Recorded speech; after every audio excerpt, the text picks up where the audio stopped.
Hey Hermits, welcome back to my channel. My name is Dara and today we are going to be doing something a little bit different. So I am going to be cooking dinner while talking about books with you guys. So I have this little cup right here, a chipped mug full of all kinds of different bookish questions. And while I make my paella, I'm just going to be pulling questions and talking through my answers with you. It's not going to be like a full recipe demonstration. I will probably talk a little bit about what I'm cooking as I go because I do fancy myself to be a bit of a Nigella. But most of all, it's just going to be like a chill, relaxed opportunity for us to talk about some books, which is why we're all here. So I'm going to get started because I'm getting kind of hungry. So let's do it. I mean, I'm pretty excited that I get to use my paella pan because I haven't in many years. And I love paella, so what's stopping me? So, fun fact for you. I actually spent most of my teenage years in Spain, which means that I went to a Spanish high school. And random tradition that they had at my school was paella day, where we basically stopped lessons after the first couple and then spent the afternoon making paella over little bonfires out of the back of the school. So each class would be its own little separate group making paella, and when we did it, I was literally the only person in my class who was interested in cooking and who knew how to make paella despite everybody else being Spanish. So this paella is going to be authentic. My little old lady Spanish neighbour taught me how to make this so that I could snag myself a Spanish husband at like 13, 14 years old. So it's going to be good. Okay, so while I chop my onions, let's see what our first question is going to be. How do you keep your books organised? Well, I actually recently filmed an organisation video. So if I've already uploaded that by the time this one goes out, I will definitely pop a link in the description. So it really depends what kind of books we're talking about. The bulk of my fiction, and then all of my memoirs and essay collections, short stories, things like that, live on the 3 full-length shelves that I have in my living room. Beneath those 3 shelves, but those are all organised now by colour. In previous periods of my life, I've had them alphabetised, I've done them by genre, I've done them just by general vibe and look. But I fancied a bit of a change, so now we are fully colour-coded. And then beneath those 3 shelves, I have a little standalone bookcase. And on there I have some space for like all-time favourite books. I have space for my poetry collection. I have space for my classics. And then I also have space for the books from my childhood. So not necessarily like middle grade or YA or whatever, but things that I read and loved when I was a child. I also have a TBR cart kind of thing for things that I just want to prioritise reasonably soon. And then I also have a lot of non-fiction that is kept elsewhere.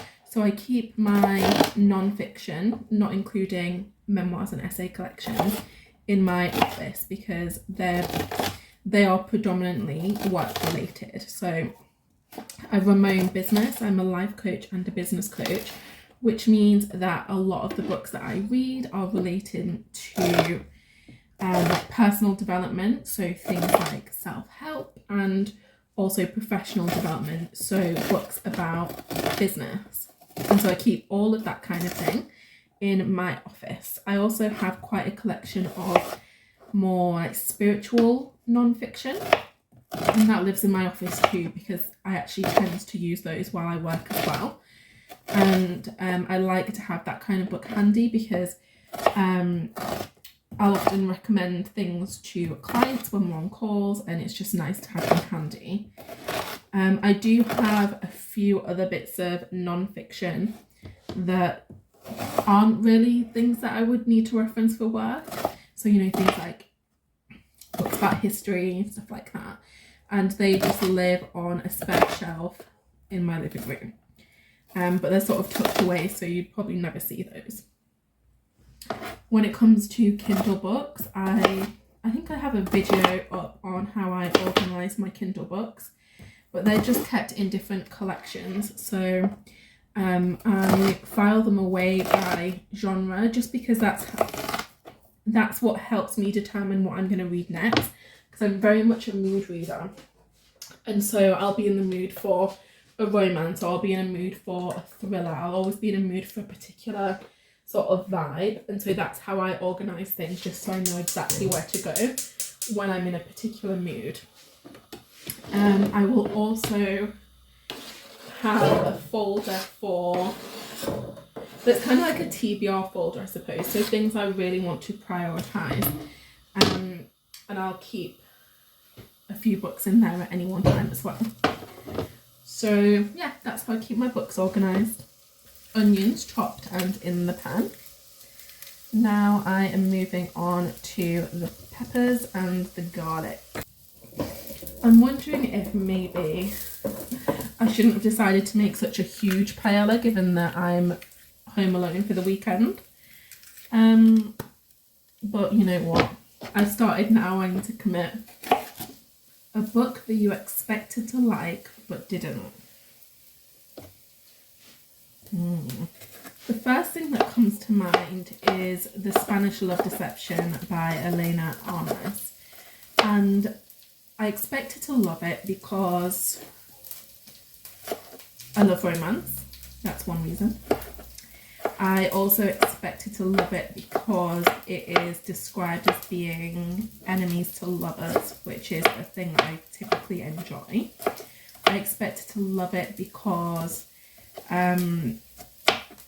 I knew it involved like travelling to Spain and eccentric families, the tropes I usually enjoy in romance books. And I also expected to love it because somebody who I typically like share the same opinions about books, specifically about romances, raved about it. But I just didn't. I actually DNF'd it and then went back to it because I was planning to do like a kind of taste test video. And the person that I was taste testing absolutely adores that book. So I went back even though I'd already DNF'd it. And honestly, I couldn't get on with it. I thought it could really have used a good edit. I believe that it has been picked up by a traditional publisher, and so we'll get that edit. And so hopefully it will be like better in the future. But I thought that the writing was a bit all over the place. The characters were quite lackluster. The plot left a fair bit to be desired. There were I mean, I had a reasonably enjoyable time while reading it the second time. But I think that was because I was buddy reading it with somebody and I was sort of feeding off their enthusiasm. But if I look objectively at the book itself, it wasn't what I was hoping it would be. Okay, peppers going in.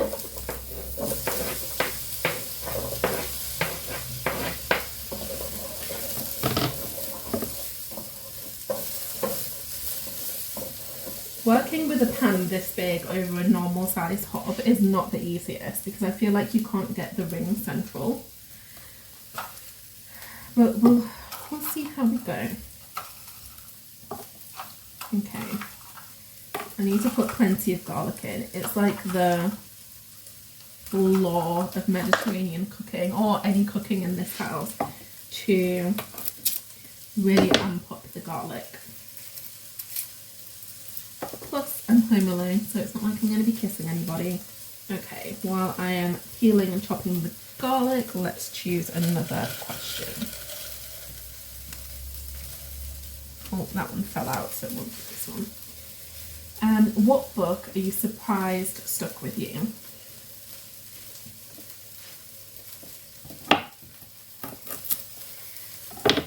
So last year I listened to an audiobook called Baby Doll by Hollie Overton.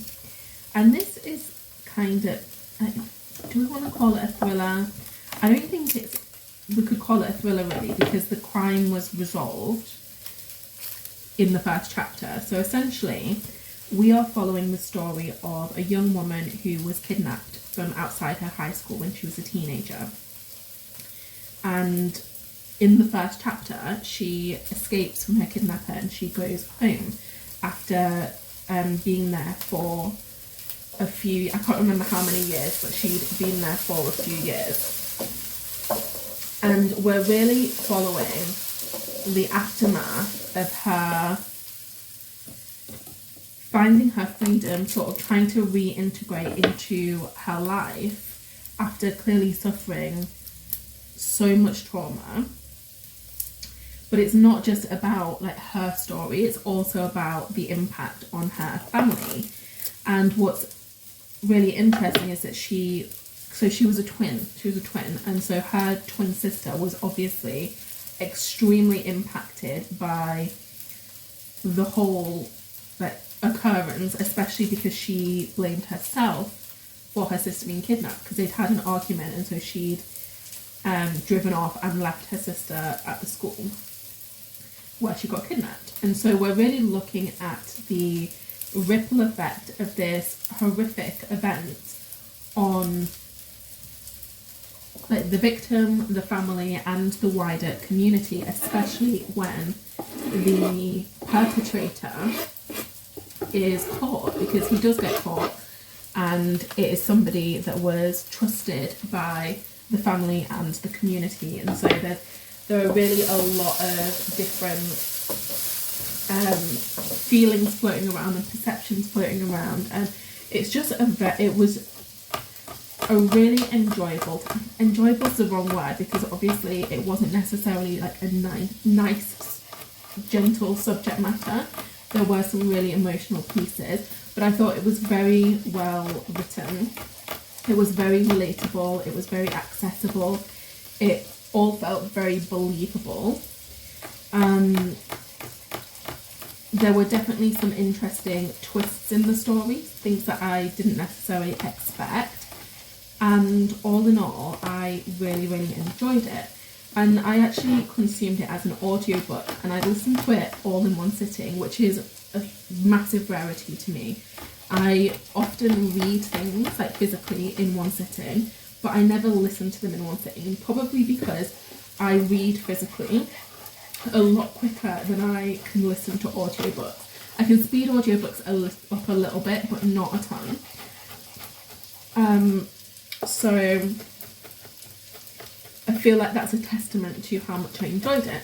But then having said that, I didn't think it was going to be something that was like an all-time favourite. I didn't think it was going to be something that was like really memorable and I couldn't let go of.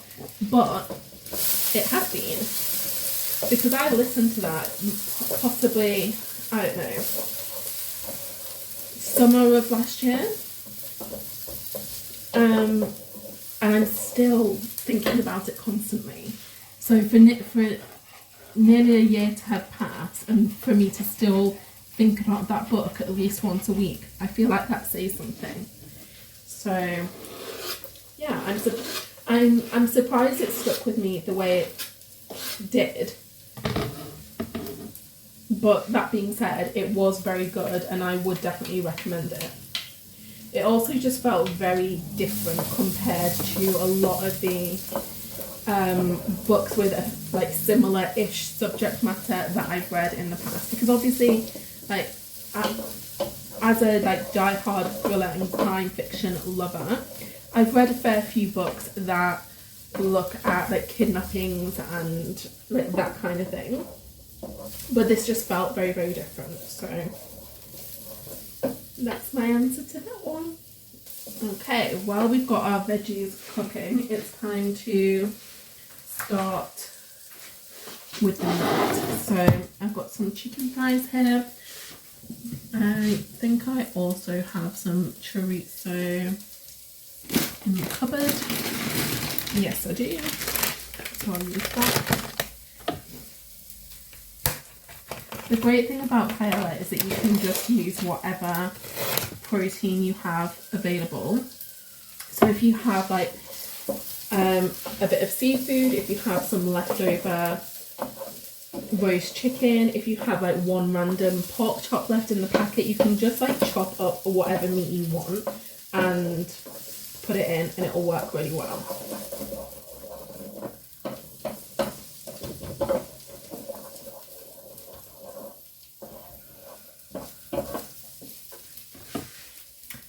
Before I get my fingers all chickeny, let's pick the next question. Okay, before we get all chickeny, let's pick the next question. What are your worst book habits? Worst book habits. I feel like that is very subjective.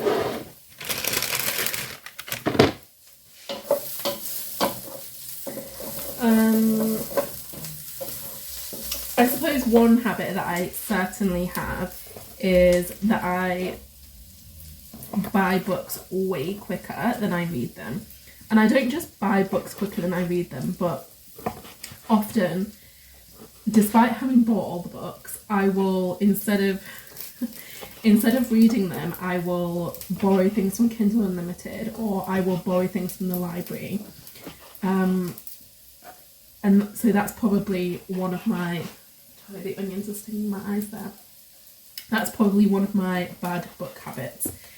When it comes to how I actually treat my books, I suppose one of my bad habits is that I will often, if I'm reading a book physically, I will just leave it open randomly around the house. So I'll leave it open on the coffee table, on the arm of the sofa, just somewhere random. Oh my eyes, my eyes. And so that's probably a bad habit from a having to live with me perspective.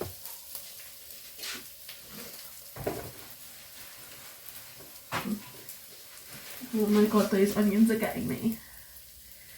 And then also from having to live with me perspective, I'll often just leave piles of books lying around. Which I imagine gets quite annoying, but you know what? It's equally annoying when people who shall remain nameless leave piles of fishing gear lying around, so I don't feel too guilty about that. Other than that, I don't think I necessarily have any bad book habits, or not that I consider to be bad. Maybe I'm the wrong person to ask this question to, you know. Okay, chorizo's going in. Just want to give that a couple of minutes with the veggies, just because then we'll release all the nice like paprika-y spicy oils, which is always lovely. And then what we're going to be doing is like taking the like veggie paprika-y chorizo-y mix out of the pan and just cooking the chicken up a little bit to seal it. This is like the most labour intensive part of the process, just because you want to make sure that for textural purposes you've cooked the ingredients a little bit before you just leave everything to cook. I'm not feeling confident about using this big pan on the ring because I just feel like the outskirts are not getting the heat. So I'm concerned that when we put the rice in, that middle portion is going to burn and the rest is not going to cook properly. I don't know. The onions are making my mascara run. Okay, just bear with me while I switch things out of the pan. No, do you know what? I can multitask. Let's have a look at the next question. Think about your favourite genre. To you, which author is the master of that genre? Ooh, that's quite a question. Well, the first piece of what is my favourite genre is a challenge unto itself, because I like to think of myself as a bit of a reading omnivore. Like, I do enjoy variety in my reading, but I suppose if I have to pick one, like if I have to pick one favourite genre, it would probably be historical fiction. And the reason for that is within, like, under the umbrella of historical fiction, there is so much variety. So it's really speaking to my Gemini brain there.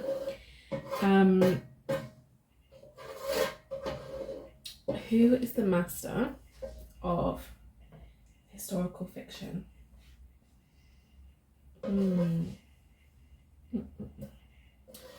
It's tricky because I feel like I can't just pick the person who happened to write like one of my favourite historical fiction books. It has to be somebody who has written multiple excellent historical fiction books.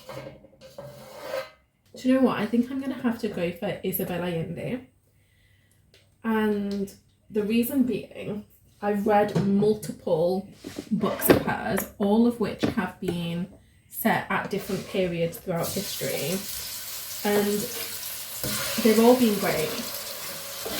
And what I love is that she doesn't have like one set specific historical period that she focuses on, because there are other authors that I can think of, for example Philippa Gregory, who very much focuses her writing in like the Tudor period, and like obviously like she does like Plantagenet times as well, so but it's like those sort of times. And then we have authors like Kate Quinn, who focus very much on like World War II. And so I was trying to think of somebody who seems to be masterful of the genre as a whole rather than a specific period of time. And Isabella Allende feels like the right person there. So off the top of my head, I have read of Love and Shadows, which is set in, I want to say like the 60s. I've read Islands Beneath the Sea, which is set around the time of the abolition of slavery, if I remember rightly. That was the first of her books that I've read, so I might be wrong there. I've read Zorro, which was obviously like set around the time of like the Mexican-Californian conflict. Yeah, I'm gonna go. Oh, and like The Japanese Lover, which was set around World War II. So she really does like have a wide variety of historical leanings, which I think gets her bonus points there. Plus, her writing is really good. Like the actual writing is brilliant. Her plots are always on point. Her characters are always so like gripping. So I think it absolutely has to be Isabella Allende. Okay, this next bit is a bit messy because I have to start grating tomatoes. So let's pick another question before I have to do that. Why are you reading? Okay, that's another kind of deep one. Why am I reading? Why am I reading? Well,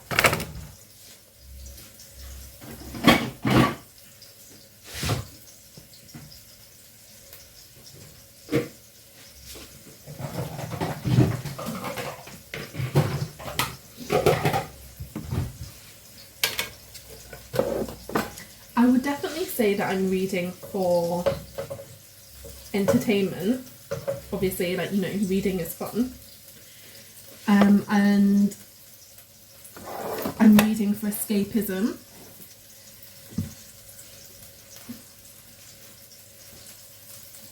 But beyond that, I would say that I'm reading for my mental health. I've noticed a distinct shift in the way I feel day to day when I make it a priority to read regularly.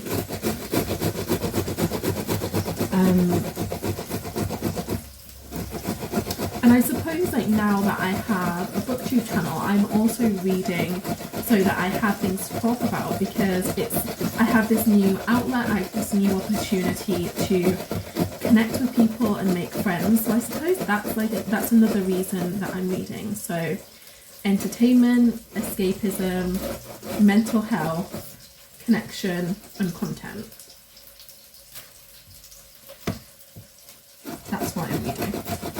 Okay, let's grab another question while I start putting everything back in the pen. How many books would you say that you own? Well,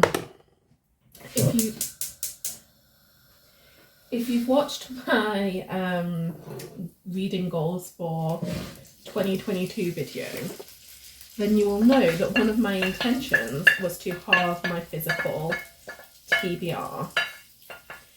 I have to admit, I don't think it's going too well because I keep buying books.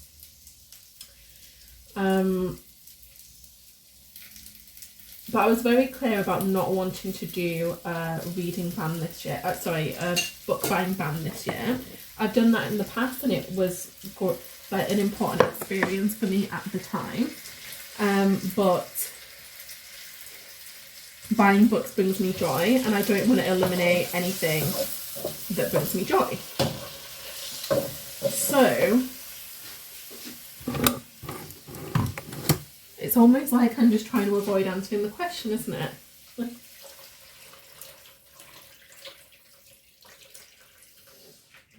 I would say, if we're including Kindle books and also audiobooks that I purchased via Audible, I probably have around 900-ish unread books. And I know that's a lot. I know that is a lot. But a lot of I've been collecting books for my entire life. And I do read a lot. I read a lot of books. I also unhaul a lot of books. So if I read something and it's not an all-time favourite, or I'm not going to read it again, I'm very comfortable giving it away or donating it. And if I decide that I'm no longer interested in something, I'm very comfortable also passing that on. So I don't really feel guilty for the number of books that I have.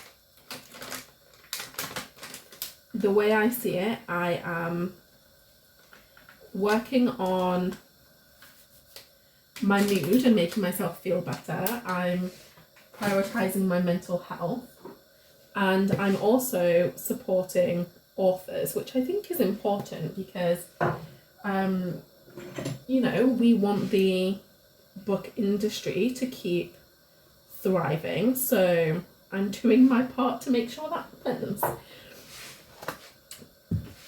You see how I'm really trying to justify it here. I'm just not going to feel bad about my books. I like having choices. It makes me happy knowing that I have all of these books. I know that I'm going to read them at some point. So it is what it is. I will also say that I don't necessarily always count the books that I keep digitally when I think of my TBR or like the books that I own, because they're not taking up space in my home. They're not, you know, there's not a cap on how many I can collect there, so I don't consider it to be that big a deal. However, when it comes to physical books, I do like try to be a bit more mindful there, so I won't just go wild if I know that I don't have the physical space. So yeah, I have a lot. Does that answer your question? We are nearly there, folks, nearly there.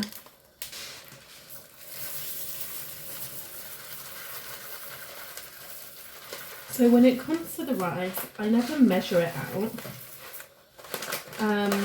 My trick is just to make sure that it is covered by the liquid. So that will usually be a combination of the grated tomatoes and then also the water or stock that you put in.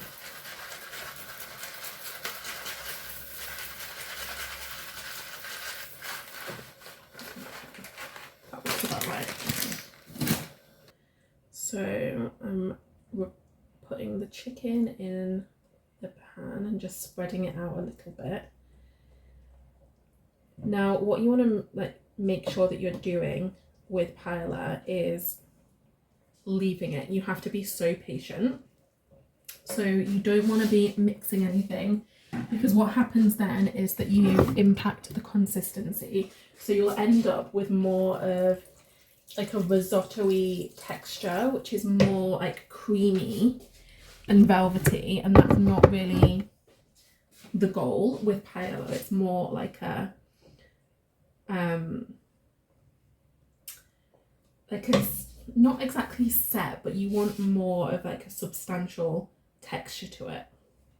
So we now have everything sitting in our pan.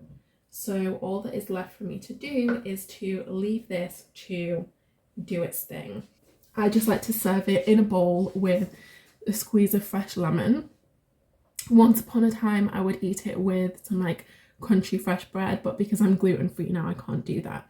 So anyway, I hope you've enjoyed this like new format of video. I definitely have had fun doing it, so I might make it into a bit of a series where I just like prepare different meals and chit chat about book things. I certainly have enough prompts to keep me going for a few more meals. But it's been lovely sharing this time with you this evening, and if you've enjoyed it too, I would love to hear in the comments. I would also love to know what you're having for dinner tonight, so go ahead and share that too. But without further ado, I will leave you and let you get on with the rest of your day. Thank you for watching, and I will see you next time.